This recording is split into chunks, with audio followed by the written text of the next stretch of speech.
Selamat malam teman-teman semuanya. Jadi di video kali ini saya akan memberikan edukasi dan pesan-pesan kepada teman-teman semuanya mengenai akhlak dan etika.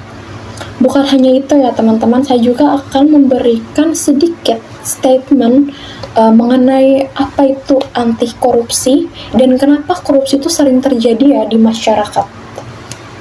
Jadi sebelum video ini dimulai, izinkan saya untuk memperkenalkan diri dulu. Jadi nama saya Cynthia Cecilia Moa dari Prodi Bisnis Digital kelas R2D Fakultas Ilmu Pendidikan dan Pengetahuan Sosial Universitas Indraprasta PGRI. Apa sih akhlak dan etika itu? Akhlak dan etika itu adalah pedoman moral dan perilaku yang mengatur hubungan kita kepada Tuhan, sesama, dan lingkungan kita. Nah, kira-kira seperti itu. Jadi, secara garis besar akhlak dan etika itu adalah tindakan kita, sikap kita terhadap Tuhan, sesama, dan lingkungan kita. Nah, jadi setiap tindakan itu harus mempertimbangkan nilai moral dan kepentingan bersama, bukan untuk kepentingan pribadi ya teman-teman, ingat. Dan alasan mengapa pentingnya kita untuk tidak melanggar akhlak dan etika itu. Yang pertama itu bisa menjaga martabat kita sebagai citra Allah, menjadikan kita sebagai diri sendiri. Jadi teman-teman, menjaga martabat diri sendiri itu dalam arti perilaku etis. Nah, perilaku etis itu mencerminkan karakter seseorang, sikap seseorang. Dan juga bukan hanya itu, alasan penting lainnya untuk tidak melanggar akhlak dan etika itu adalah menumbuhkan kepercayaan diri seseorang kepada dalam arti menumbuhkan kepercayaan orang lain kepada diri kita sendiri. Nah, kayak misalkan dalam hubungan sosial itu kayak kejujuran dan akhlak baik itu pasti akan membangun persepsi masyarakat untuk bisa membangun reputasi dan menjauhi hubungan yang sehat. Nah, kira-kira seperti itu. Dan yang terakhir itu memperkuat nilai agama kita sebagai agama Katolik dan mempererat budaya kita. Jadi teman-teman, bukan hanya akhlak dan etika ya yang harus kita tanamkan, tapi juga di sini saya akan memberikan edukasi mengenai anti korupsi dan mengapa korupsi itu sering terjadi, apalagi di negara kita sendiri itu, negara Indonesia itu banyak banget seringkali terjadi korupsi ya. Nah, jadi saya akan menjelaskan bahwa korupsi itu, nilai anti korupsi itu dibenarkan dengan pernyataan Komisi Pemberantasan Korupsi atau KPK yang menegaskan bahwa Pancasila kita ini merupakan sumber nilai anti korupsi. Persoalannya, arah ideologi kita sebagai masyarakat itu seperti di persimpangan jalan. Nilai-nilai yang kita anut menjadikan tindak korupsi merobek kemana-mana. Jadi mengapa korupsi itu sering terjadi? Korupsi itu sering terjadi karena di mana ada pertemuan tuh pasti ada kesempatan ya. Di mana ada pertemuan pasti ada kesempatan. Nah, teman-teman pasti paham dengan makna ini. Dalam arti kayak nilai kearifan lokal kita sebagai budaya Indonesia tuh ditinggalkan.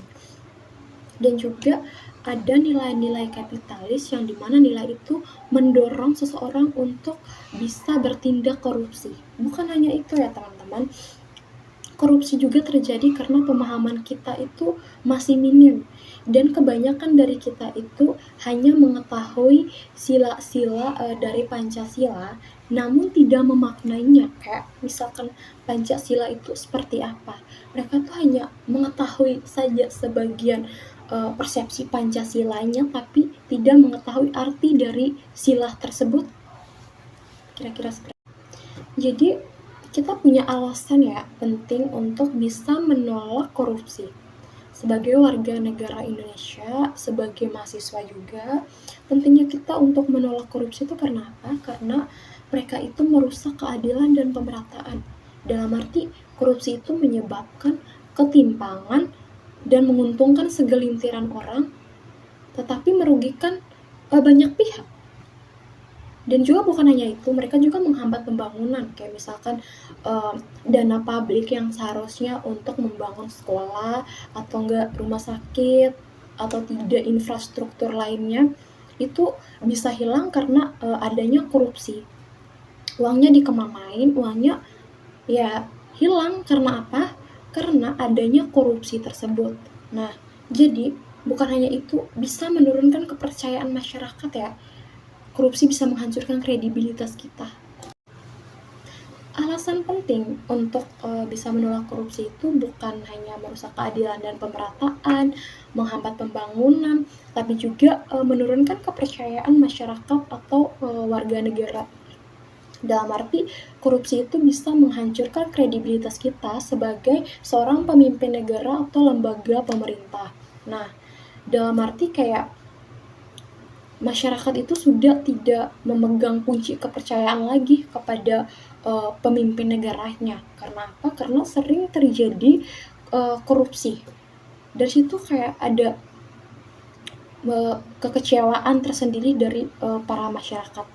Bukan hanya itu, dosa besar menurut agama dalam Islam, Kristen, dan Katolik, dan juga agama lain, korupsi itu termasuk perbuatan yang haram dan tidak terpuji. Begitu, teman. Dan ada juga yang bertanya, bagaimana sih cara mencegah korupsi itu agar tidak terjadi? Nah, salah satunya itu upaya yang bisa kita terapkan dalam kehidupan sehari-hari itu yaitu yang pertama, kita bisa melatih atau dalam arti kayak memberikan pendidikan karakter sejak dini. Pendidikan karakter itu dimana pendidikan itu berupa pendidikan anti korupsi.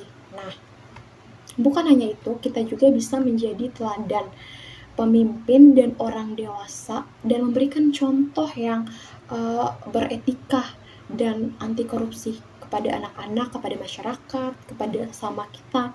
Nah, dan juga itu kita juga harus memberikan pengawasan dan transparansi terlebih kepada anak-anak kita sejak dini. Dalam arti setiap proses yang menyangkut publik itu harus terbuka dan harus sering diawasi. Jadi teman-teman, pesan saya sebagai seorang mahasiswa mengenai penjelasan yang tadi saya jelaskan, anti korupsi serta akhlak dan etika.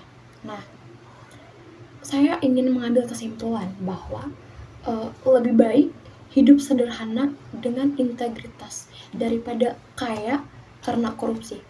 Harta bisa habis, tapi nama baik dan harga diri adalah warisan abadi.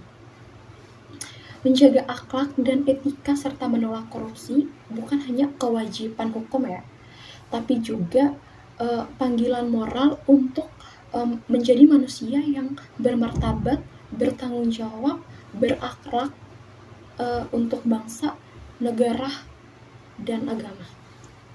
Oke, teman-teman, sekian dari saya untuk video kali ini. Semoga video saya bisa mengedukasi dan bisa bermanfaat untuk kalian semua. Kasih.